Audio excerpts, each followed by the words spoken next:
Morning, guys. We're going to be looking today um, at a couple of topics that are related to your chapter 17 stuff that we've been doing. We're not quite getting into chapter 18 yet. We're going to start the actual looking at the battles of the Civil War here pretty soon. What we're going to be doing today is we're going to be just further developing what was happening and the causes and the events that were leading up to the election of 1860. And we're going to look specifically, mostly today, at the Lincoln-Douglas debates and how that brought Abraham Lincoln into the national scene and how that brought on the Civil War. And so we're going to look at that today. There are two papers that we're going to answer questions over that are going to sort of appear right here at the end. We're actually going to go over these together at the end of this screencast today. And I know you guys have some questions about these, and these are going to be considered a homework grade. I'll talk to you guys about these again at the end of the presentation here in just a little while. But the first one looks like this. It says Geography and History Assignment, and it's got some maps of the United States on it. We're going to get to that one. And more importantly, the one that we're going to get to looks sort of like this. Put that back.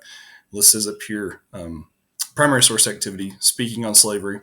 And this is the one we're going to spend most of our time on today. It's about the Lincoln-Douglas debates. And there's an excerpt here from one of Stephen Douglas's speeches during these debates. And there's one down here from Lincoln. And so we're going to look at those two. We're going to answer some questions about those. And then I'm going to post a couple of questions, just very simple questions, sort of summarized questions on a Google Classroom for you guys to answer for a grade on that. So what we're going to do today as we kind of get into these is I have a lecture for you guys that I'm going to put up here. It's not me talking. That's kind of cool for a change. You get to hear somebody else.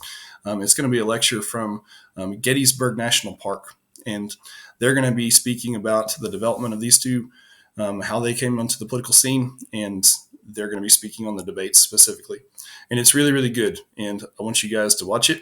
And at the end of that, then we will be looking at, again, these two papers and helping you guys answer a few questions so that you can get a grade for this. So I'm going to close the webcam, and I'm going to pull over here to this tab and start this debate. Senator Douglas, that's because of his status.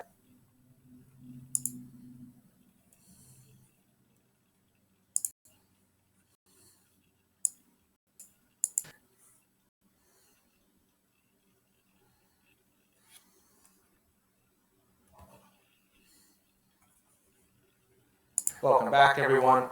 Very glad to see everybody here today. Of course, it's President's Day weekend, so we have a fitting and appropriate President's Day topic today. So I might adjust my mic here. We'll be delving into Abraham Lincoln, our nation's 16th president. Now, our theme for our winter lecture series this year is turning points. And we're going to be looking at one of the major turning points in Lincoln's life and in his political career today. And we have quite a bit of ground to cover, so we're going to go ahead and dive right into it here. Typically, when we think of Abraham Lincoln here at Gettysburg, this is the face that we envision. This is the Lincoln that we reference.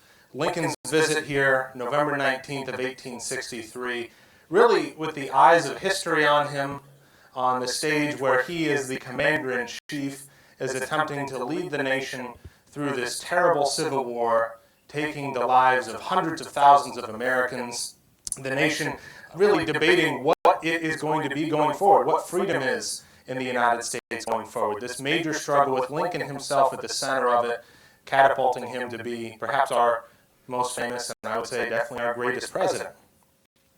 Well, it's interesting to think that 5 years before Lincoln stood here at Gettysburg, he was speaking about some of the same things that he spoke about here. 5 years before Lincoln came to Gettysburg to deliver his famed Gettysburg Address, he was in the political fight of his life in Illinois.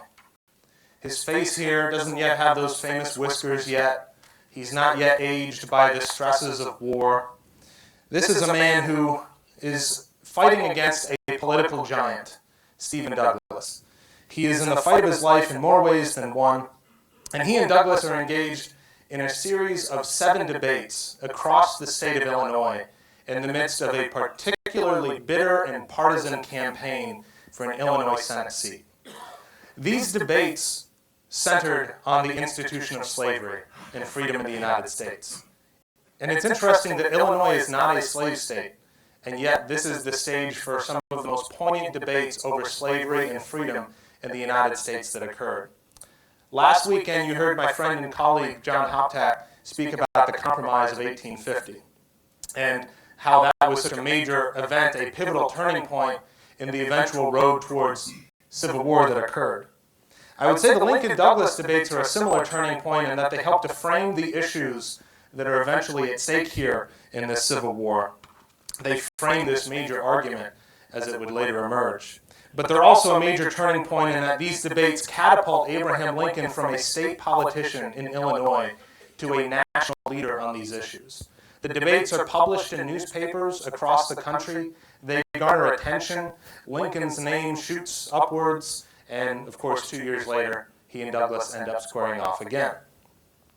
But for now, let's examine the events of 1858, these famous debates between Lincoln and Douglas and some of the issues that they discussed.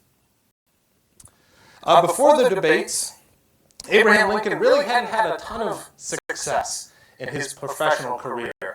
We don't really need to do the whole background and bio on Abraham Lincoln. A man like him is so well known and so famous. So I just have a few events listed here. You'll notice that he does have some political successes. He was a member of the Illinois state legislature for a while. He served 1 term in Congress, being elected in 1846, famously opposing the Mexican War during his 1 congressional term. But this is a guy who suffered far more political defeats than he's had political successes. And we will find, especially in the life of Lincoln, it's true with so many historical figures, that failure ultimately breeds success. And personally, as a fan of the Cleveland Indians, I had no choice but to believe that.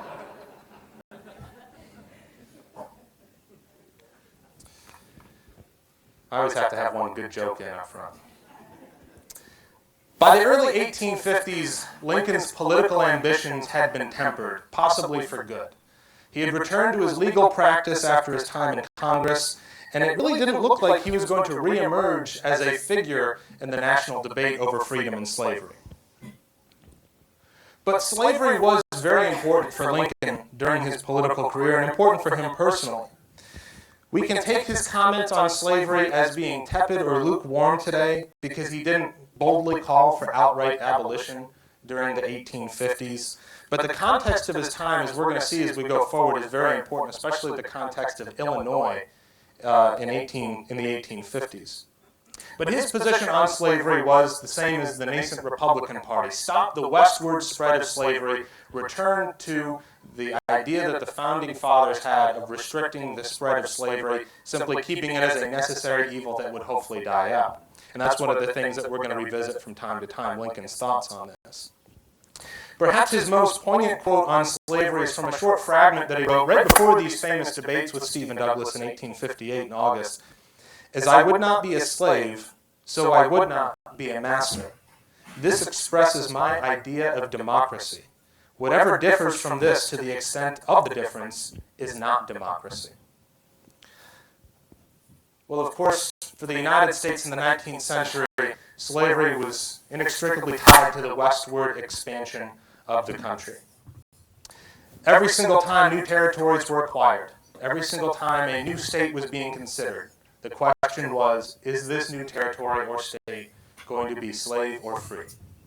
The Missouri Compromise of 1820 had settled the issue for several decades, at least a tenuous compromise holding things together for several decades, establishing this line here, the 3630 line, as a demarcation point, essentially saying the territories north of this line, no slavery in those territories. Territories south of it are indeed open for slavery. Another trade-off was Missouri was added as a slave state, Maine added as a free state. And for over 30 years, this compromise held things together. Not always well. There are still tensions and violence and bloodshed, in many cases, over slavery as it expands. But it held things together until the principle of the Missouri Compromise was overrun by this idea of popular sovereignty. Popular sovereignty was introduced with the Kansas-Nebraska Act. It was codified into law with the Kansas-Nebraska Act, introduced essentially to help settle some of these territories quicker so that a transcontinental railroad could expand westward. This Kansas-Nebraska Act was a major political earthquake moment that realigned the tectonic plates of American politics, shattering the old party system and creating a new Republican Party, which was basically an amalgamation of different political groups that were all opposed to the westward spread of slavery. So the Kansas-Nebraska Act, pictured here, overruns this idea of the Missouri Compromise and becomes the new ruling guide for the westward spread of slavery. And the Kansas-Nebraska Act was introduced onto the national scene by none other than Stephen Douglas. Stephen Douglas. Born in Vermont in 1813, his father was a physician who died when Douglas was not 1 year old. He was a cabinet-making apprentice as a teenager, moved to New York in 1830. He taught school and studied law, eventually moved to Cleveland, Ohio in 1833, and then westward on to Illinois. It's not necessarily the backstory you'd expect for someone who was eventually considered the inevitable nominee of a major political party for the presidency of the United States. In 1847, when Douglas married Martha Martin, he inherited through Martha a prominent slaveholding plantation in Mississippi, a 2,500-acre plantation with 100 slaves. And though Douglas himself never personally managed it, he had a property manager manage it for him. He himself was involved personally and politically, professionally, with the institution of slavery. He rose in the Illinois Democratic Party in the 1830s, was a state attorney, an Illinois House representative, a registrar of the Springfield Land Office, the Illinois Secretary of State, and in 1841, an Associate Justice of the Illinois Supreme Court at the age of 27. He's a fast-rising figure. And for those who might be curious, if you've ever read the text of the Lincoln-Douglas debates, Lincoln constantly refers to Douglas not as Senator Douglas, but Judge Douglas. That's because of his status on the Illinois Supreme Court. Douglas was elected to the U.S. House in 1843, elected to the United States Senate in 1846. And he's a major proponent of compromise. In that compromise of 1850, when the initial omnibus compromise bill fails, Douglas helps to push these various compromise measures through on their own, inevitably achieving this compromise effect. Not to dive too much into the details of last week's lecture, but Douglas is a major figure on the national scene by the early 1850s, and Kansas, Nebraska helps to solidify his front status in the Democratic Party. And Lincoln and Douglas, they too have their own backstory as well, even though they're very different men in different ways. They had first met in the state legislature in 1834, and Lincoln had voted against Douglas for state attorney in 1835. They found themselves on opposite sides of multiple different political campaigns. Sometimes Lincoln, in fact, would even speak after Douglas when he was giving a prominent speech in one of his campaigns, foreshadowing things that would come later on. And Lincoln said of Douglas, quote, "Of all men he has seen, he has the most audacity in maintaining an untenable position." But the Kansas-Nebraska Act so deeply upsets Lincoln that it essentially revives his political career and it places him on the national stage once again. And in 1854, he gives a speech in Peoria, Illinois, known as the Peoria Speech about the Kansas-Nebraska Act and this reopening of territories to the institution of slavery. And I have here a quote from it, which is very important. "This declared indifference, but as I must think, covert real zeal for the spread of slavery, I cannot but hate. I hate it because of the monstrous injustice of slavery itself. I hate it because it deprives a republican example of its just influence in the world, enables the enemies of free institutions with plausibility to taunt us as hypocrites, causes the real friends of freedom to doubt our sincerity, and especially because it forces so many really good men amongst ourselves into an open war with the very fundamental principles of civil liberty, criticizing the Declaration of Independence and insisting that there is no right principle of action but self-interest." I find it interesting when I hear arguments that Lincoln never cared about slavery one way or the other. When reading his speeches makes clear that he feels very strongly and passionately on this issue. Lincoln is saying that by opening up these territories to slavery, we're saying it doesn't matter if it spreads or not, which is counter to the Founding Fathers' wishes. That would become a central argument of his later. Another major event leading up to these debates, the Dred Scott case, handed down in 1857. Dred Scott here, a slave, had been brought into free territories, free states, sued for his status as a free man. The Supreme Court of the United States, led by Chief Justice Roger Taney, said that Dred Scott, as a black man, had no standing to sue for his rights. He was not a citizen of the United States. And saying that Congress had no authority to pass any laws restricting the spread of slavery into Western territories, essentially declaring the Missouri Compromise of 1820 unconstitutional. This decision helped to add more gasoline to the burning fire of sectional tension over slavery in the late 1850s. There's a lot of background story here that we have to cover for the debates themselves to make sense, but essentially the debates are a highly volatile time, a result of all these different events. Added into the mix as well is the Lecompton Constitution. This occurs around the same time as Dred Scott, essentially after Kansas, Nebraska had opened up these territories to the westward spread of slavery. Kansas becomes a battleground in this fight, literally a battleground with pro- and anti-slavery forces hoping to establish a foothold and establish Kansas as a free or slave state. Well, this Constitution was one of 4 different drafts that were eventually submitted, and it was a Constitution submitted by the pro-slavery forces. It was fraudulently claiming that Kansas would be a slave state, which was counter to the wishes of the people of Kansas, who, when it came to a popular vote, overwhelmingly voted down this Constitution. Well, this pro-slavery Constitution was supported by President Buchanan, and it was supported by Southern Democrats. It was opposed by Senator Douglas, and opposed by Northern Democrats. So now the splits get even worse. This would have a major bearing on Douglas's own standing in his party as it came to 1858 and this crucial Senate race for Douglas to be reelected to his Senate seat in the state of Illinois. Now he's going to encounter some resistance from his own Democratic Party. The background to this race in 1858 Illinois, pictured here on this railroad map from the same year. In 1854, Lincoln had made a serious run at the Senate. For a cerebral man like Lincoln, he thought a Senate seat would be the perfect place for him. He said, "I would rather have a full term in the Senate than any other office." He also wrote in 1854, "I have really got it into my head to try to be a United States Senator." Well, of course, Lincoln didn't end up getting the nod from Republicans for the Senate seat in 1854, but he would try again. And when he's emerging as a figure, a leading candidate for the seat in 1858, he's dealing with a lot of different problems, one of which is that the Republican Party is only a few years old. It hasn't had a whole lot of time to establish a state system yet. It doesn't have a whole lot of office holders throughout the state. So it's working on things like patronage, things that help sway and influence political campaigns. It's also a very fractioned party. All these different elements are coming together, only kind of held together by this idea that they don't want the westward spread of slavery. So Lincoln has to find a way to speak to all sorts of different groups with different interests and attitudes if he wants to represent the Republicans in 1858. And of course, Douglas is a candidate leading into the election.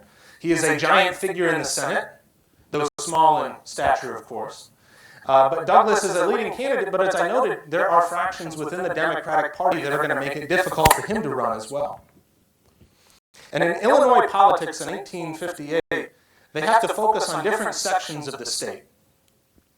Up top here, the northern sections, these are districts in the Senate or in the Illinois House which lean Republican. These are going to be Lincoln's stronghold if he ends up campaigning for the Senate. Down here, the white districts, they are Democratic strongholds. Really, the key to this Senate race in 1858 is going to be the central part of the state. And several of the debates between Lincoln and Douglas take place here in these areas that are composed of a mixture of political influences, but mostly they are members of the old Whig Party. A lot of folks who think that Henry Clay was just the absolute best. These are going to be the people who ultimately decide the 1858 election. But there's one other very important thing we need to know before we dive into the Lincoln-Douglas debates and the campaign itself. And that is the state of race in Illinois in 1858. This is not a slaveholding state, yet it is one of the most unfriendly states for African Americans in the United States. Illinois had a small African American population, just over 5,000, according to the 1850 census. But through the years, there have been various laws passed severely restricting the rights of blacks in Illinois. And let's not forget, in 1837, there was a mob that attacked the newspaper press of abolitionist Elijah Lovejoy, and he was eventually killed in this melee that happened. And this happens in one of the towns in Alton, Illinois, where the seventh and final one of these debates occurs. In 1853, legislation was passed making it a crime to bring a free black man to the state of Illinois, where you would be subject to a fine and possibly imprisonment. Frederick Douglass said this of the people of Illinois in 1858. What kind of people are the people of Illinois? Were they born and nursed of women, as other people are? Or are they the offspring of wolves and tigers, and only taught to prey upon all flesh pleasing to their bloody taste? If they are members of the human family, by what spirit are they animated? Is it from heaven or is it from hell? This is a very hostile racial environment that these debates will be taking place in, talking about things like race, citizenship, and freedom in the United States. And you absolutely cannot understand the statements of either one of these candidates throughout the campaign without understanding that very important fact first. The Chicago Times, a Democratic paper, wrote in 1858 that Illinois was, quote, known all over the Union as a state where white people are absolute and supreme. That is the Chicago Times. Lincoln was, quote, an advocate of Negro equality and Negro citizenship. A vote for Republicans would mean Illinois would become, quote, the Negro state. This is the backdrop for the 1858 campaign. Now, because Douglass had been at odds with the Buchanan administration, there were some Republicans who thought, hey, this is a guy who opposes the sitting Democratic president. What if we could get him to flip parties and represent us in the Senate? This is an obstacle that Lincoln has to encounter. As a means to ensure against this step, Lincoln and his allies have the state Republican convention in June of 1858 take the unusual step of actually formally nominating him as their choice to run for the Senate seat that year. Typically, these conventions were just to coalesce the party doctrine, but Lincoln is proclaimed the actual Senate candidate in June of 1858, and at this convention, he gives one of the most famous speeches of his entire career, a speech that would be used against him quite a bit in the political campaign that fall. I'm sure a lot of folks are familiar with this speech that Lincoln lays out. A central message up front in the speech: a house divided against itself cannot stand. I believe this government cannot endure permanently half slave and half free. I do not expect the Union to be dissolved. I do not expect the house to fall. But I do expect it will cease to be divided. It will become all one thing or another. Either the opponents of slavery will arrest the further spread of it and place it where the public mind shall rest in the belief that it is in the course of ultimate extinction, or its advocates will push it forward till it shall become alike lawful in all the states, old as well as new, north as well as south. Have we no tendency to the latter condition? So what's Lincoln actually saying here? Lincoln is saying that thanks to the Kansas-Nebraska Act, opening up territories to the expansion of slavery based on popular sovereignty, whether the people in those territories wanted it. Based on the Dred Scott decision, which said that Congress could not prevent the westward spread of slavery into territories, a decision endorsed by the Buchanan administration, that there was a Democratic conspiracy to nationalize slavery, even into free states. Lincoln would argue all it takes is one more Supreme Court decision saying that there's no way Congress can say slavery can't exist in states, in free states, to make all of the states in the Union officially slave states. And he says right at the center of this national conspiracy is none other than sitting United States Senator, the man behind the Kansas-Nebraska Act, and his political opponent, Stephen Douglas. This speech, the House Divided speech, is the opening salvo of this Senate campaign. It is one of Lincoln's most eloquent, and it introduces a central theme that this nation cannot endure permanently half slave and half free. Is that Lincoln predicting civil war? Well, I don't know if he's predicting it, but he is saying that one way or the other, this issue is going to be settled going forward. It's rather a dramatic start to the campaign. Stephen Douglas himself kicks off his campaign on July 9th, 1858 in Chicago, Illinois, where he arrived to a 150-gun salute. And that evening, he hadn't really planned on giving formal remarks, but he stepped out onto a balcony at the Tremont Hotel, and he delivered a speech. If there is any principle dearer and more sacred than all others in free government, it is that which asserts the right of every people to form and adopt their own fundamental laws, and to manage and regulate their own internal affairs and domestic institutions. Throughout this campaign, Douglas painted himself as the one who's defending the pure idea of democracy. Democracy as a basic mechanical process, 51% majority rule, they get to decide their laws. That is how it works. Douglas argued that his vision of democracy was the true vision of American democracy. He blasted Lincoln's speech as stirring up strife, trying to foment insurrection, and he blasted Lincoln for claiming that blacks were equal to whites, saying, "I am free to say to you that in my opinion, this government of ours is founded on the white basis. It was made by the white man for the benefit of the white man to be administered by white men in such manner as they should determine it." That's pretty much a foundational principle of Douglas's 1858 Senate campaign. This is a government for white men, by white men. African Americans were never intended to be included in this idea of American democracy, according to Stephen Douglas. The same position that Roger Taney laid out in the Dred Scott decision.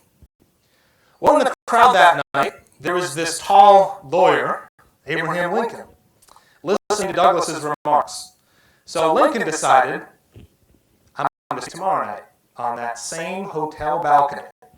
And this starts a pattern where for several weeks Lincoln is literally just following Douglas around the state, speaking right after him. Be like if John Hoptack decided to do a lecture right after mine here. It'd be far superior to mine, I'm sure. But the next night, Lincoln got up on the same balcony. He had a few thousand fewer in the crowd that night. Douglas had about maybe 20,000. Lincoln had 9,000 in attendance. And he attacked Douglas's speech. He attacked what Douglas had to say.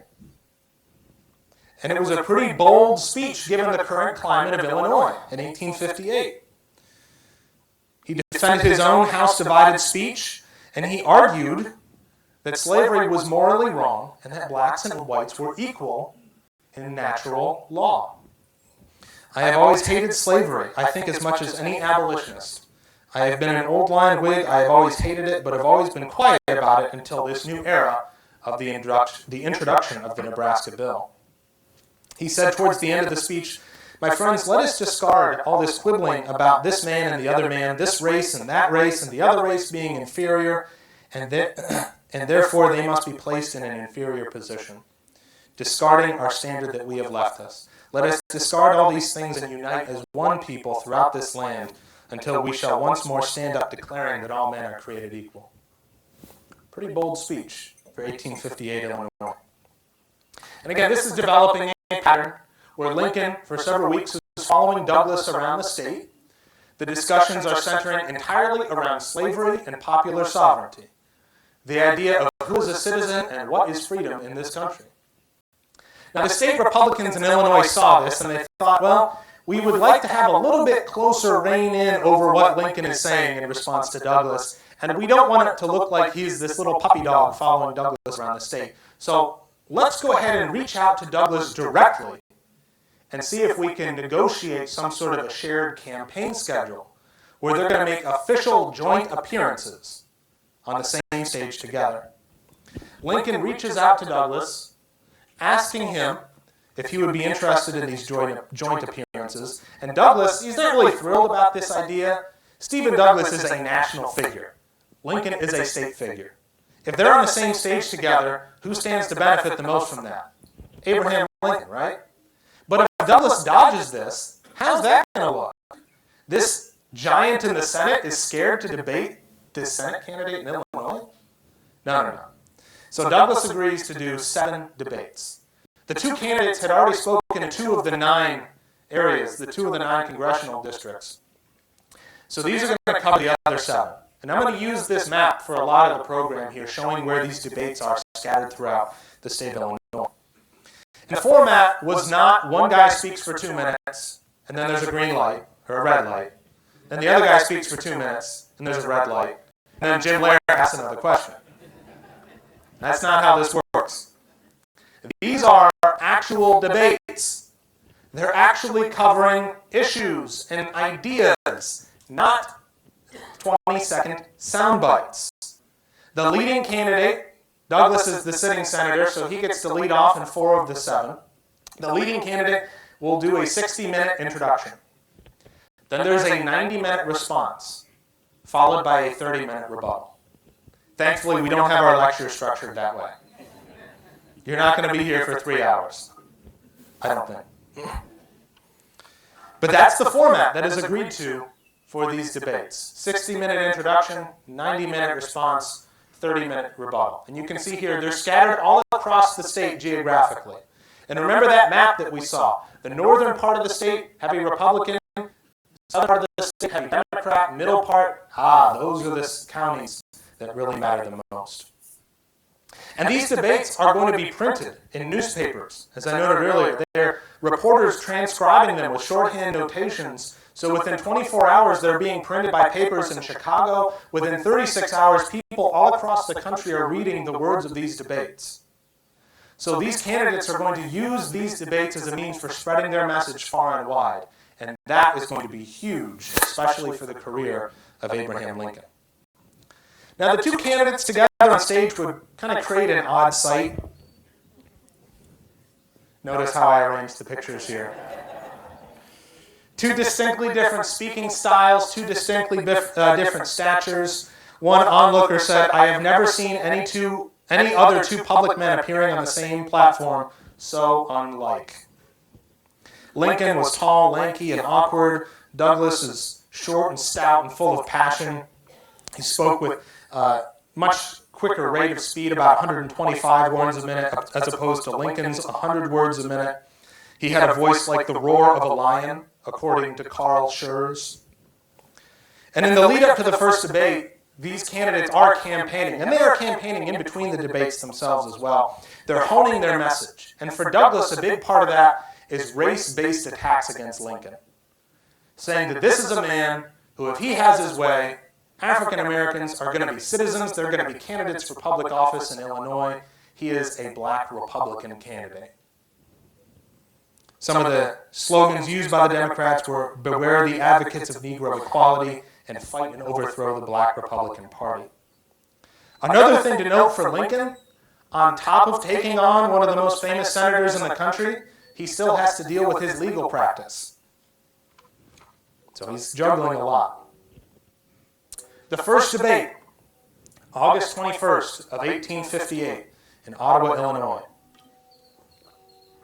10 to 12,000 people were present, and the debate started at 2:30 in the afternoon. Keep in mind, Douglas is the main draw here. He's much more notable than Lincoln, much more famous. So he's the guy bringing out all these big crowds, especially early on. A lot of reporters are there taking this event in. It's a political spectacle, it's public entertainment, it's civic entertainment, and the debates are on. We're going to find here that a lot of the debates are going to center on similar things. So I'm going to be repeating a lot of these themes that are focused on for each of the debates as we go forward here, but it's important that we get a sense of how these all played out. Douglas leads off, charging Lincoln with wanting Illinois to become, quote, a Negro colony, saying, "I do not regard the Negro as my equal." Douglas leans very heavily on these racial attacks against Lincoln, trying to stir up racial fear in the state of Illinois. He's using white supremacist attacks, using phrases such as what we heard earlier, "I believe this government was made by white men for the benefit of white men and their posterity forever. And I am in favor of confining citizenship to white men of European birth and descent, instead of conferring it upon Negroes, Indians, and other inferior races."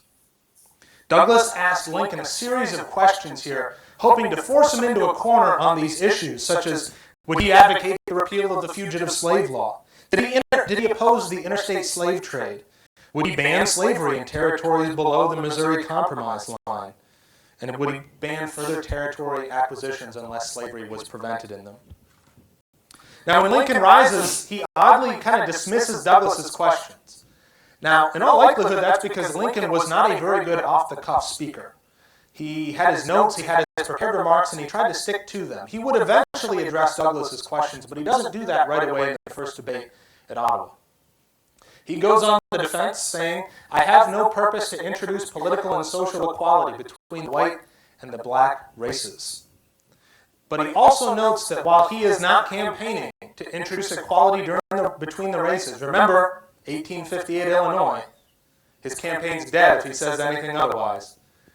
There is no reason in the world why the Negro is not entitled to all the natural rights enumerated in the Declaration of Independence, the right to life, liberty, and the pursuit of happiness.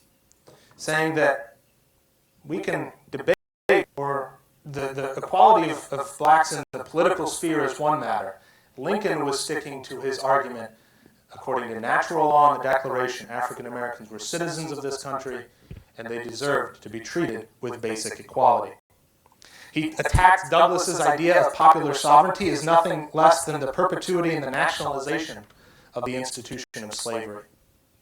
And this first debate was extremely negative. Both candidates were basically unloading all their best attack lines on the others that they had been honing throughout the campaign thus far. Very negative debate. But already Lincoln is starting to garner attention from these debates. The Chicago Tribune wrote, "Who is this new man? You have a David greater than the Democratic Goliath or any other I ever saw." The second debate, the northern part of Illinois, Freeport. Lincoln leads off this debate, and he has a chance to address Douglas's 7 different questions, answering them, trying to fend off these attacks from his Democratic opponent. It's worth noting here that Freeport, again, think about where the Republicans are in Illinois, the northern part of the state. Do we think Douglas probably got a friendly reception in Freeport? No. One person in the crowd threw part of a melon at Douglas. That's why we didn't let people bring melons in today to throw them at me here. But yeah, not a very friendly reception for Douglas there at all. A very hostile reception. He was jeered by the crowd, and he's having to fight his way through this, projecting his voice and making his arguments there. Now, Lincoln poses his own questions to Douglas in Freeport.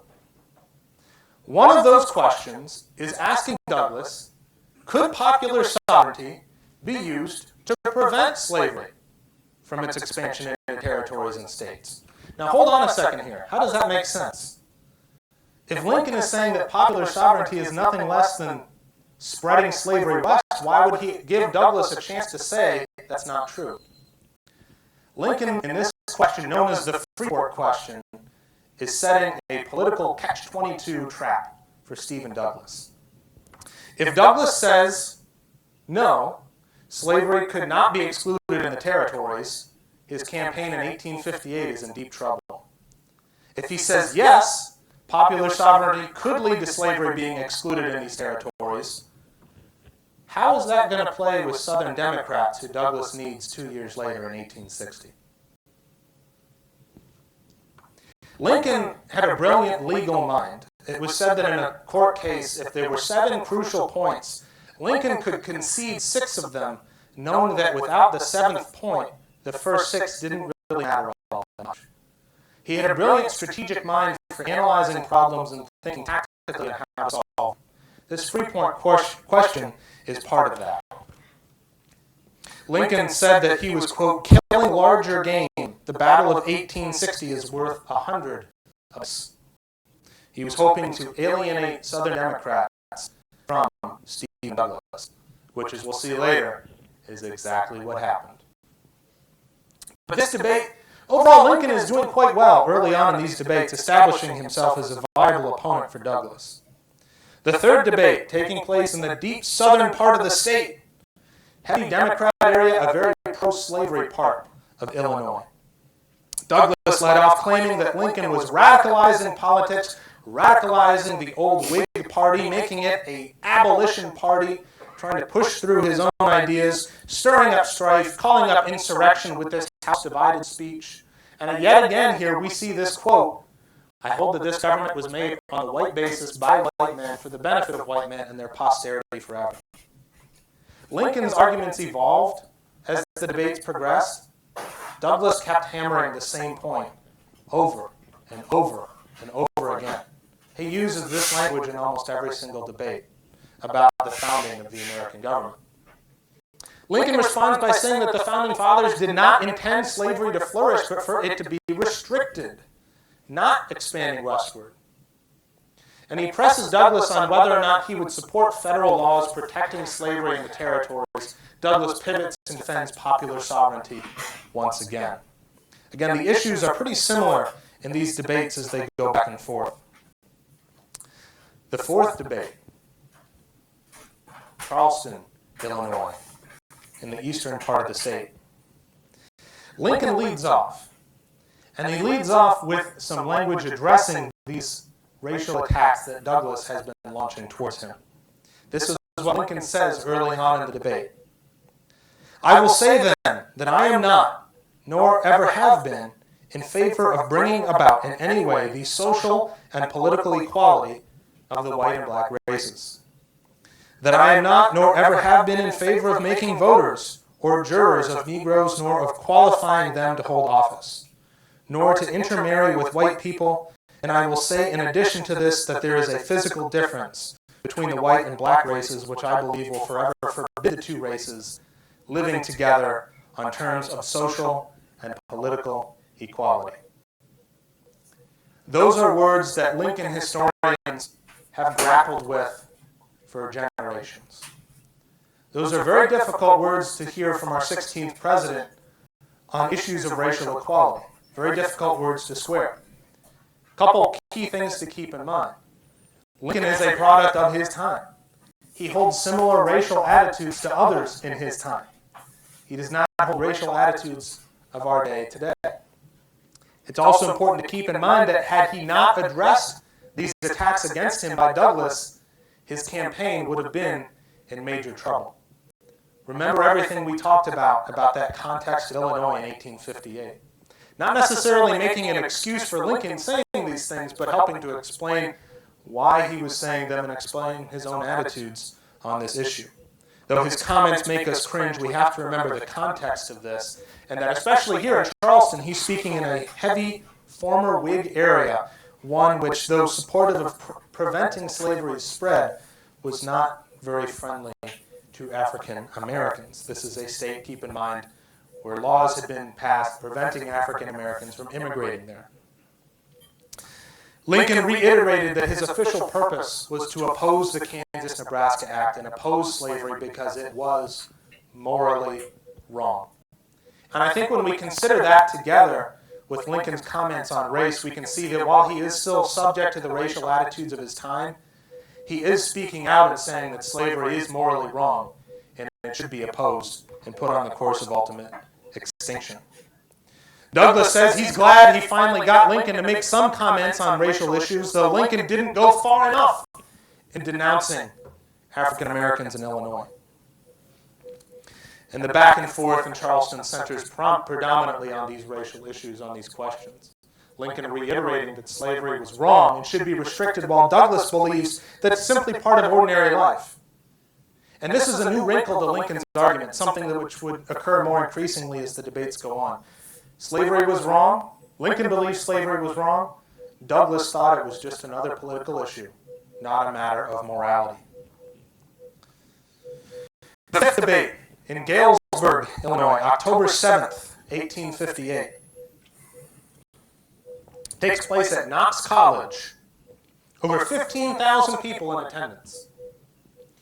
Douglas defends his positions on the Lecompton Constitution, on popular sovereignty, attacks Lincoln once again for radicalizing the Republicans, and he says this Chicago doctrine of Lincoln's, declaring that the Negro and the white man are made equal by the Declaration of Independence and by divine providence, is a monstrous heresy. It's another thing to keep in mind. Lincoln's opponent, Douglas, said that the thought that blacks and whites were equal at all was a monstrous heresy. He also noted that Lincoln was changing his message in certain parts of the state. Now, there was some truth to that. Lincoln was tailoring his arguments to different parts of the state, thinking on where they would play best. And in that regard, you better believe Abraham Lincoln is a politician. Lincoln responds by saying that Douglas needed to prove that the founders of the country did not mean that all men were created equal. He cites Jefferson's belief in the injustice of the institution of slavery. He calls slavery a moral, social, and political evil, saying that he desired a policy that looks to the prevention of it as a wrong and looks hopefully to the time when, as a wrong, it may come to an end. And he also says that no one, quote, logically can say that anybody has a right to do wrong. And here we see the debate centering on their central idea. What is democracy? Is democracy simply whatever the majority says? Or is there a moral element to it? Is there a foundational element to it protecting moral, natural law? Lincoln has his best debate yet in Galesburg, and Douglas is starting to go downhill. Douglas's health was starting to fail. He was frequently intoxicated. He was a heavy drinker, and that was having an effect on Douglas as well. And nationally, Republicans and Democrats are really taking attention and focus on this campaign, noting that this is going to have a major impact on the coming presidential election in 1860. The sixth debate in Quincy, Illinois. Another former Whig audience. The rest of the campaign is going to be playing out mostly across this middle part of the state here. Lincoln opens up the debate, denies making different speeches in different parts of the states, and argues once again that slavery was a threat to the Union because of its immorality. And it's a very smart argument to make here because there's a lot of fans of Henry Clay here. A lot of Whigs thought that the biggest political goal was simply keeping this country together. Well, now Lincoln is saying Douglas's popular sovereignty, we were told it was going to help keep the country together. If anything, it's tearing the country further apart. Look at Dred Scott. Look at the bloodshed in Kansas. Look at all of this strife. In fact, popular sovereignty is not doing what we were told. Both are essentially arguing on who is the greater threat to the Union. They're trying to take the mantle of Henry Clay, saying that they are the rightful heir, appealing to this former Whig audience.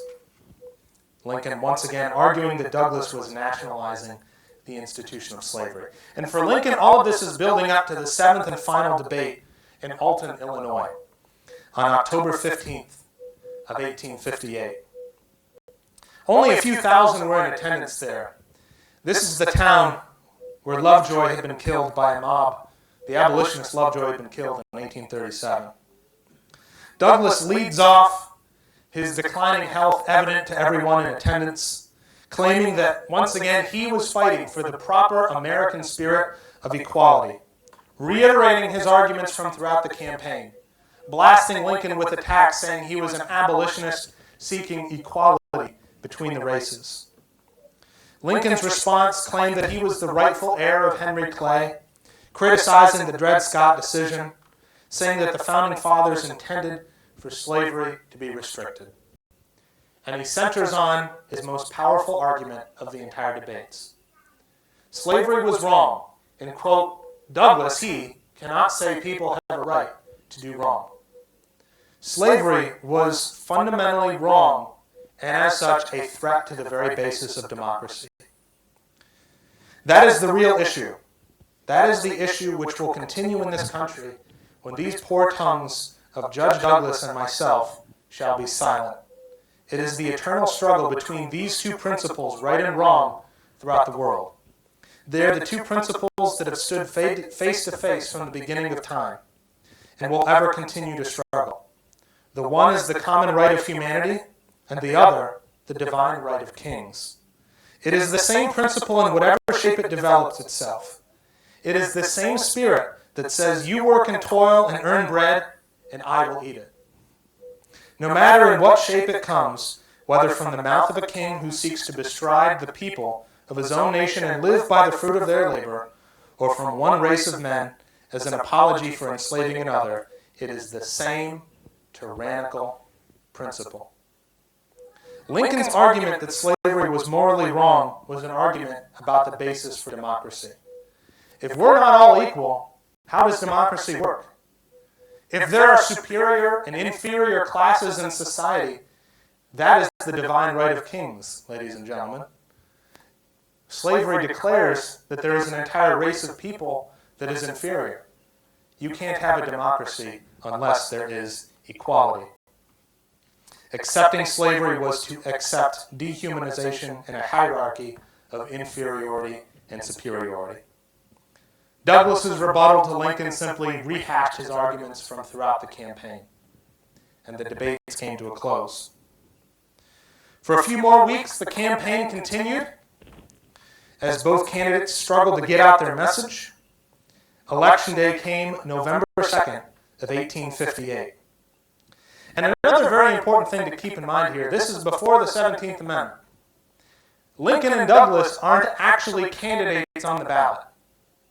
When people vote in this election in November of 1858, they're not voting for Lincoln or Douglas. They're voting for state party candidates. Candidates for the state senate. Candidates for the state house. Because it is the state legislature which elects the senators.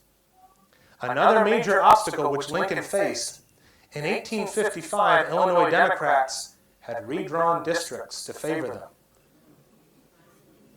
So it would make it very, very difficult for any member of this new Republican Party to get elected to the Senate. It took several days to be sure, but Lincoln knew by that evening that Democrats had taken the Illinois legislature based on how races were being called in the Whig belt in the center part of the state. Republicans won 35 seats in the House, Democrats won 40. Republicans won 11 in the Senate, Democrats won 14. Democrats had the legislature 54 to 46. And when the legislature voted on the Senate, Stephen Douglas won by a vote of 54 to 46. So Douglas won, right? Well, he did, but what about the popular vote? The way the popular vote played out, Republicans received more votes than Democrats did in this election. For House races, Republicans received 190,468 votes. Democrats received 166,374, with Buchanan Democrats, a fractured part of the party, getting just under 10,000. In the Senate, just under 100,000 votes were cast. Republicans had just shy of 54,000. Democrats had just shy of 45,000. So Republicans won the popular vote in Illinois House races, all added up together, and in Illinois Senate races altogether. And being that Lincoln was the most notable Republican, we might make the argument that Lincoln had in effect won this popular vote against Stephen Douglas. But nonetheless, despite winning the popular vote, he did not win the election. This is something that, of course, has played out time to time on the national stage with presidential elections, with the Electoral College. That's essentially what we're seeing here in the state of Illinois. So Douglas was victorious. Or was he? Stephen Douglas soon learned that the debates had been a debilitating blow to his political career and his political standing. Lincoln had done significant damage to him. Soon after the debates, Douglas journeyed south on his way towards a vacation, and he found hostility from slaveholders. When he returned to Congress, he was removed from his chairmanship on the Committee on Territories. Prominent Southerners like Edmund Ruffin, Jefferson Davis, Judah Benjamin were all vocally critical of Douglas, saying that in these debates against Lincoln, he had admitted flaws with popular sovereignty. He had admitted that he was not the friend that slaveholding Democrats thought he was. Edmund Ruffin called Douglas, quote, a great political scoundrel. And this Freeport question was used as a weapon against Douglas. Remember, this is a question that Lincoln posed to him in the second debate, asking whether or not popular sovereignty could be used to prevent the spread of slavery. When Douglas said yes, Southern Democrats are learning, hey, this is something that might actually stop the spread of slavery. We didn't think about it in that regard. Maybe it's not such a great idea. Indeed, when Democrats met in Charleston, South Carolina in 1860, Stephen Douglas is the biggest national name vying for the nomination for the presidency, but he is not going to be the Democratic candidate, certainly not of the entire Democratic Party. One journalist noted that the Mississippians have the Freeport speech of Douglas with them on the convention floor, and they intend to bombard him in the convention with ammunition drawn from it. Lincoln's attacks on Douglas had worked. There was a second nominating convention in Baltimore, which gave Douglas the nomination of Northern Democrats. Vice President John Breckinridge got the nomination of Southern Democrats, and John C. Bell led a constitutional union party, hoping to find old Whig support in the idea of union in the face of this increasingly perilous crisis facing the country. And oh yeah, there's one more candidate in 1860. How did Lincoln respond to his defeat? Defeat leading to ultimate success. Though it was not easy, he maintained his resolve, writing to fellow Republicans, the fight must go on, and, quote, the cause of civil liberty must not be surrendered at the end of one or even 100 defeats. When Douglas was voted in January, Lincoln told a fellow attorney, quote, it hurts too much to laugh and I am too big to cry. But the debates had made him a national figure. They caught the attention of people all across the United States. They were published, sold by the thousands, and these lead to Lincoln emerging on the national stage. In 1859, he and Douglas were campaigning again in Ohio on opposite sides of a political campaign. In early 1860, Lincoln was invited to New York to deliver a speech at Cooper Union, where he said, arguing against the westward spread of slavery, let us have faith that right makes might. And in that faith, let us, to the end, dare to do our duty as we understand it. In that saying, we have Lincoln's fundamental understanding of democracy. It's not might that makes right. It's not the will of 51% that says they can do whatever they want. It's right that gives the power, right that makes might. That fall, Abraham Lincoln was elected the 16th President of the United States. His reputation, unknown previously outside of Illinois and Indiana, had exploded as a result of these debates, leading him to the highest office in the land. Lincoln himself noted that he was, quote, accidentally elected President of the United States because of, quote, his having made a race for the Senate of the United States with Judge Douglas in the state of Illinois. For Stephen Douglas himself, he would die in June of 1861, his health declining rapidly.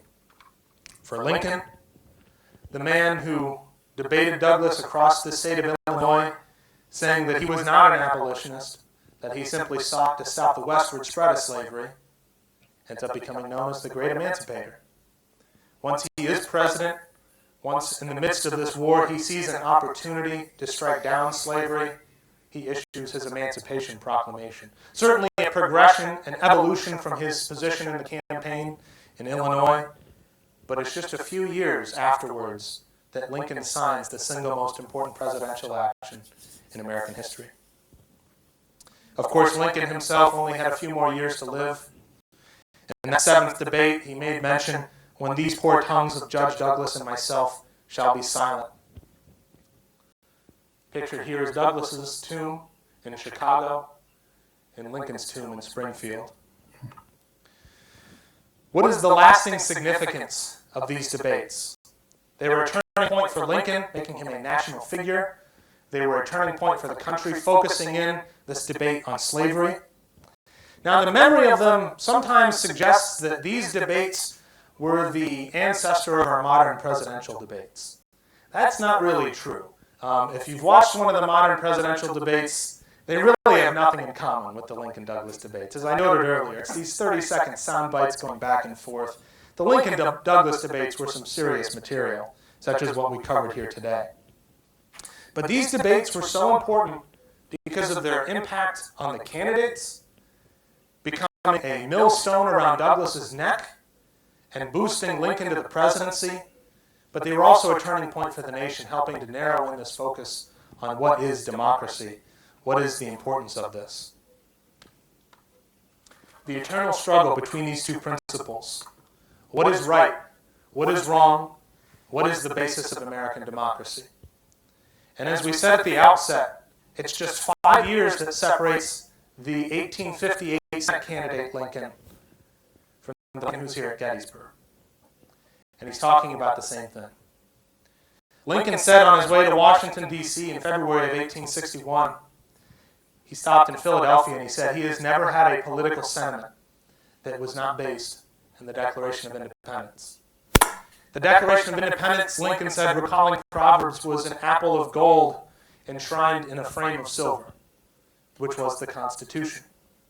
When Lincoln's here at Gettysburg, what's the basis of his argument? What's the basis of his speech? 77 years ago, our fathers brought forth on this continent a new nation, conceived in liberty and dedicated to the proposition that all men are created equal. That's the starting point. That's the foundation of democracy, as he had argued 5 years before in Illinois.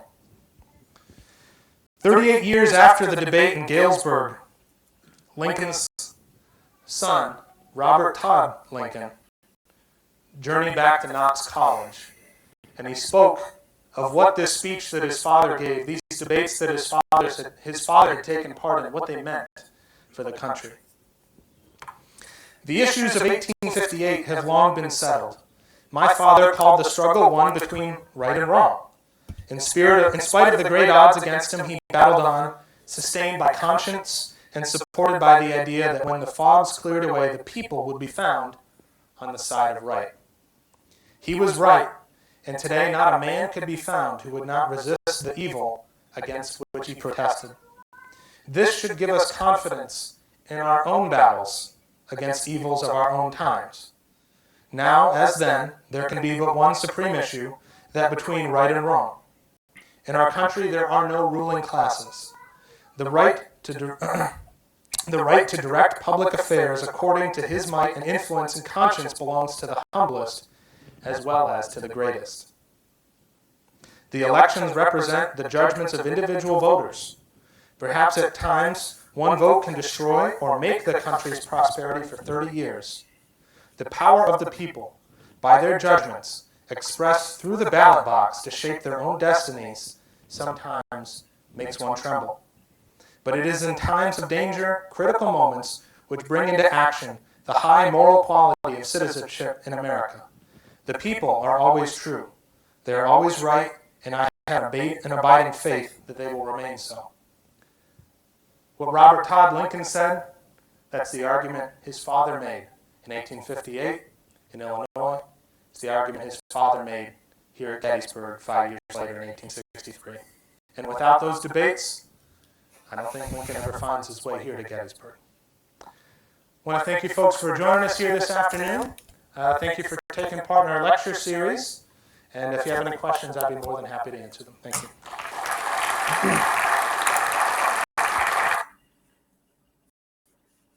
All right, guys.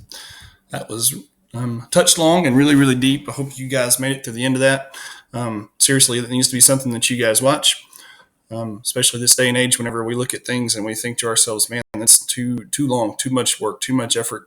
We want to get the short run. We want to get the instant gratification of what is the answer? Tell me the answer now. And a lecture like that certainly doesn't provide you guys with an easy, quick answer. Interesting that Lincoln loses that first election, even after those debates. But clearly the reason why he becomes so successful and popular politically comes from those debates. And that leads to him gaining the presidency in the long run. And so it's interesting then that, I'll put you guys up here and let you have an hour of deep lecture. Certainly not much fun in the short, but really, really important in the long run. Let's learn from Lincoln's example on that. Very quickly, there's not a whole lot that I want to drag on because I know you guys have been with me for a little while if you've made it through that. But we're going to look at these two papers real quick, and these are going to be homework grades for you guys. I want to just go over them briefly.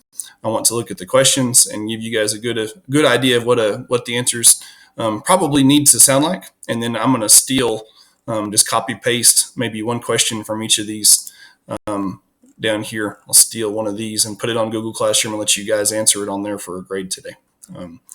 Okay, so quickly let's look at this one. These maps, guys, are looking at the expansion of slavery. Dark shaded, right? Dark shaded colors right here. I'll blow this up. Dark shaded colors representing slave states. Light shaded colors representing free states and territories.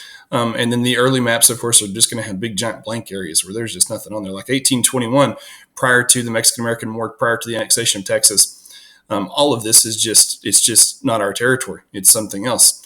And so we see as our country moves forward through the first half of the 19th century, like we see, here's what is considered to be slave areas. Notice how Indian Territory right here, like we're not even to the point, 1821, we're not even to the point where this is organized the way that it is after Andrew Jackson. So we're really early on right here. And you can sort of see the lines that are drawn here come from like the old Louisiana Purchase. So we're really early here, but you already start to see the division between North and South. 1850, okay, thinking compromise of 1850, right? With that development, you've got state of California, okay? Texas has now become a state. These are territories right here. These are not exactly states. This clearly is not what Utah looks like. And then you've got a giant area that's just unorganized in the middle of the country. But again, you see the expansion. You see the expansion right here of slave and free. 1854, now we're getting into the era that we're talking about. You notice that the dividing line right here, 36 degrees, 30 prime north, this is coming from the Compromise of 1850. You see that this is now darkly shaded right here. And the key, it tells you, open to slavery by the Kansas-Nebraska Act of 1854. Guys, there's Stephen Douglas, popular sovereignty. That's what we just got done listening to. With the passage of the Kansas-Nebraska Act, you get this area now open to slavery. And this is where you intro the stories that we talked about in our chapter 17 notes, where you get Bleeding Kansas. You get folks jumping the border from Missouri to come over here and try to steal the election. You get stories like John Brown again. This is, again, we're so getting into the critical time here where there's so much conflict. And this is because of, again, popular sovereignty, Stephen Douglas. With 1861, with the onset of the war, here's what you get. You get the states that have seceded. You get states that are open to slavery because of the Dred Scott decision. Remember Dred Scott decision? Taney decided that there was no constitutional way to limit slavery because slaves were property, not people. Guys, again, it's so important that we remember all these little details as we kind of look through this. And then you could see, again, here is the free territory. And it's a lot of it is stuff that we've already established, even over to the areas of what is now officially Minnesota and Iowa. Okay. And then there's Illinois. Notice that Illinois is right on the border. Isn't that interesting? It's right on the border between slave and free. And that's really critical. And as we get into our discussions of the actual battles of the war, those border states, man, the ones that are right on the dividing line, it's really critical what happens there to see the outcome of the war. All right, very quickly, the Missouri Compromise of 1820 fixed a line in the Louisiana Territory, 3630. Guys, understand that's a line of latitude, like that's dividing the country north and south. Okay, so slavery could not exist north of this line. Why was this line placed in this general area? Coming back up here to this line, there it is right here. Again, we're seeing this line being stretched right here from north and south. This goes back to the origins of slavery. Like, why would you guys choose this line? It has to do with the economies of the two different regions. Sectionalism. I'm going to leave that there for you. Hint, hint. Right? Has to do with the economies. In 1850, there was a mix of free and slave states and territories. Why do you think this mix might have caused conflict with free states?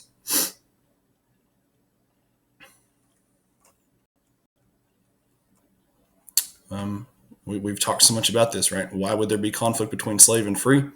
It has to do with, again, in 1850, we're talking about expansion.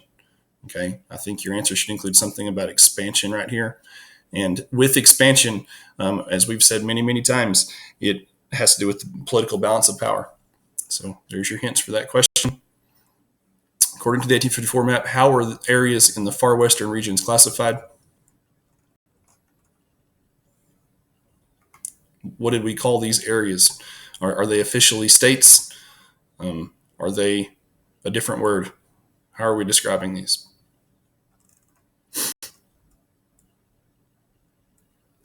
Number 4, do you think the territory between Texas and Kansas, we know what that territory is. It's got a name, right? Home of the Tiger King, okay? 1861 map was more likely to become a free or slave state.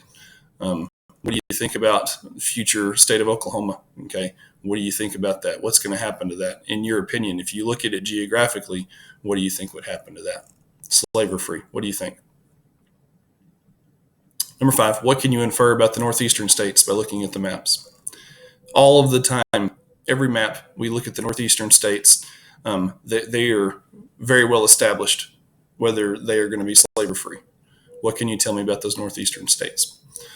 Okay, again, I'll steal one of those questions. I'll put it up. Oh, I've got one more. How did the area of slave states and territories open to slavery change between 54 and 61? What were the changes in the maps between 54 and 61?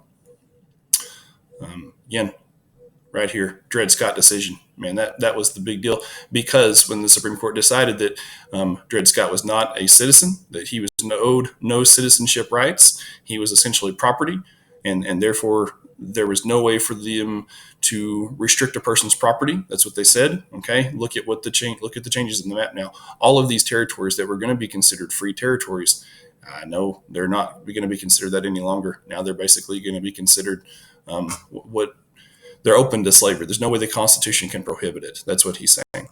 Okay, I'm going to steal one of these questions and put it on Google Classroom. You guys can answer it on there for a grade, and that's how we'll take a grade on this assignment. Okay. And here's the last one. Primary source. This is going to be excerpts from some of the speeches. The first one, guys, is from Stephen Douglas. And I want to read this, and I want to look at just his wording. And again, I'm going to try to go quickly. You guys have been on here a while. Look at the wording. Listen to, the way that he describes our Constitution and our country. It says, Mr. Lincoln says, this government cannot endure permanently in the same condition in which it was made by its founders or framers, divided into free and slave states. He's going to say, why not? Why can it not exist divided into free and slave states? Washington, Jefferson, Franklin, Madison, Hamilton, Jay, the great men of that day, made this government divided into free states and slave states and left each state perfectly free to do as it pleased. And that's his premise. That's popular sovereignty to him right there, free to do as it pleased at the state level on the subject of slavery. Why can it not exist on the same principles on which our fathers made it? They knew when they framed the Constitution that in a country as wide and broad as this, with such a varied climate, production, and interest, that people necessarily require different laws and institutions in different localities. There's sectionalism. He's trying to describe sectionalism in our country, and he's claiming that it's a good thing. He says they knew that the laws and regulations which would suit the granite hills of New Hampshire would be unsuited to the rice plantations of South Carolina. Again, he's claiming sectionalism to be a good thing here. At the time the Constitution was framed, there were 13 states in the Union, 12 of which were slaveholding states and one free state. Suppose this doctrine of uniformity were preached by Mr. Lincoln, that the states should all be free or all be slave, had prevailed. What would have been the result? Of course, the 12 slaveholding states would have overruled the one free state, and slavery would have been fastened by a constitutional provision on every inch of American Republic, instead of being left, as our fathers wisely left it, to each state to decide for itself. He's saying that at the time that our nation was established, 13 colonies, 13 initial states, right? What he's saying is, if we made it all one or the other, at that time, it would have all been slave states. And that's I think, logically probably true. And so what he's saying here is actually going to be Lincoln's argument against him. Lincoln's going to turn this point around and use it against him. What he's saying here is that popular sovereignty, the ability to let states choose for themselves whether they want to be slave or free, that might even let some people be free, not slave. And so now what you're going to hear with Lincoln and what you're going to hear in the future after this initial Senate election, what you're going to hear is people saying, man, Douglas, I thought you were sticking up for the slaveholding states. No, you're not. You're just wanting to be, you're just wanting to use that for your own benefit. And so even the Democrats, even the ones that want slavery, they're going to start to view him negatively because he's explaining that his principle of popular sovereignty can be used to promote free territory. And that's not what the Democrats want. Okay. I'm skipping down. It says, here I assert that uniformity in the local laws and institutions of the different states is neither possible nor desirable. If uniformity had been adopted when the government was established, it must inevitably have been the uniformity of slavery everywhere. Again, he's speaking, the premise of this passage, guys, is he's saying that sectionalism is a good thing. Okay, states' rights are a good thing. That's what he's saying. Okay, and here is Lincoln. Again, read with me. Okay, listen. It says, I hate it, meaning slavery. I hate it, the spread of slavery, because of the monstrous injustice of slavery itself. I hate it because it enables the enemies of free institutions to taunt us as hypocrites, and especially because it forces so many really good men amongst ourselves into an open war with the very fundamental principles of civil liberty. He just, from the outset here, guys, he makes the point that, nope, I hate slavery, period, end of story. And I really wanted you guys to hear that earlier, or maybe it was last week, I put up a discussion quote for you guys. And it was one that we're going to see in our notes tomorrow of Lincoln saying essentially that he just wants to save the Union. He doesn't care about slavery. He just wants to save the Union.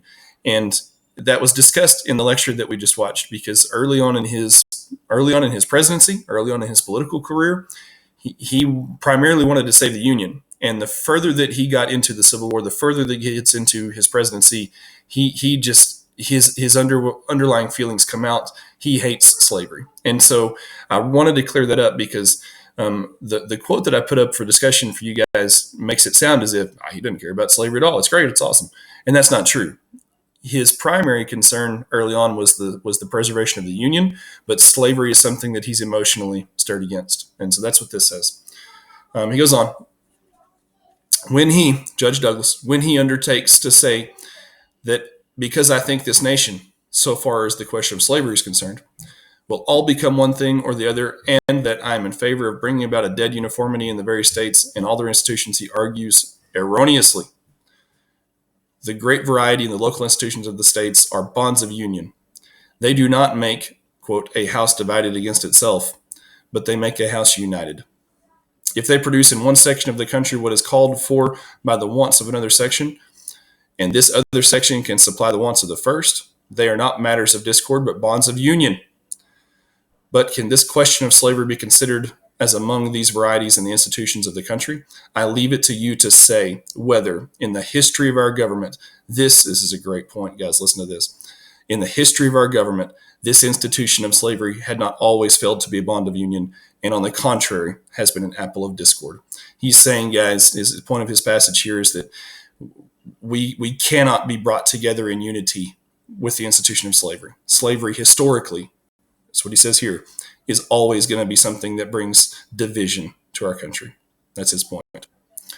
Number one, according to Douglas, what did the founding fathers do about slavery? What did Douglas say about the founding fathers and slavery? He talks about them here. He uses the word framers, not fathers. I think I stumbled on that. In which was made by its framers, divided into free and slave states. What did they do about it? They left it divided. They left it out. They didn't specifically in the Constitution make one or the other. What reasons does Lincoln give for his hatred of the spread of slavery? He talks about that extensively here. I hate it because, here you go, the monstrous injustice of slavery itself. I hate it because it enables the enemies of free institution. And especially because it forces so many really good men amongst ourselves into an open war with the very fundamental principles of civil liberty. He gives 3 reasons right there why he hates it. Number 3, explain whether this statement is fact or opinion. The granite hills of New Hampshire. He's describing, again, this comes from up here.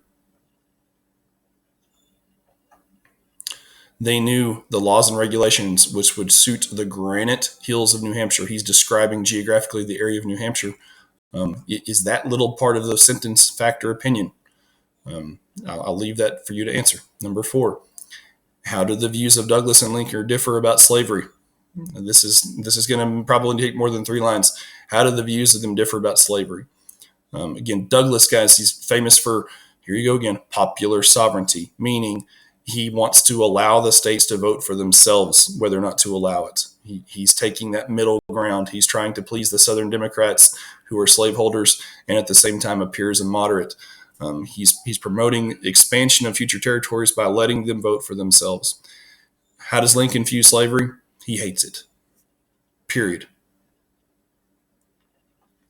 Do you think Douglas presented a valid argument for a mix of free and slave states? Going back to what Douglas said, he says that in the beginning of our nation, there were 13 states, 12 of which were slaveholding, one was free. Do you think that he presents a valid argument for leaving it divided? That question, again, sort of loaded. When it says something like speculating and do you think, there's not a wrong answer. I just want to know what your opinion is. Okay, but explain your opinion. All right, that's all. I'm going to post, again, I'll steal a question off of each of these and post them on Google Classroom today. Go answer those real fast. Thank you for sticking with me. I know this was kind of long.